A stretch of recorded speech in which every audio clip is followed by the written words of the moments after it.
Mr. President, to the Somalis' unity, sovereignty, and territorial integrity. No external actor has the legitimacy or authority to alter the unity, the sovereignty, or territorial configuration of Somalia. On the matter of Somaliland, there has been no change in American policy.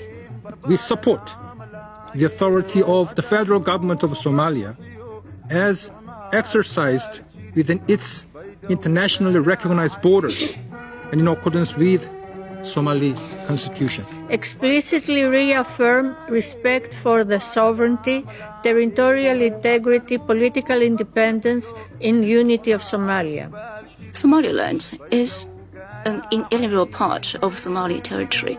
China firmly supports Somalia's sovereignty, unity, and territorial integrity and opposes any act to split its territory. Let me express Pakistan's unwavering and steadfast support to the sovereignty, unity, and territorial integrity of the Federal Republic of Somalia. We, much like the majority of our Security Council colleagues, we are deeply concerned by Israel's politically motivated decision to recognize the independence of Somaliland. This decision is at odds with the sovereignty, territorial integrity, and the unity of the Federal Republic of Somalia. France recalls its commitment to the unity, territorial integrity, and the sovereignty of Somalia in accordance with the United Nations Charter.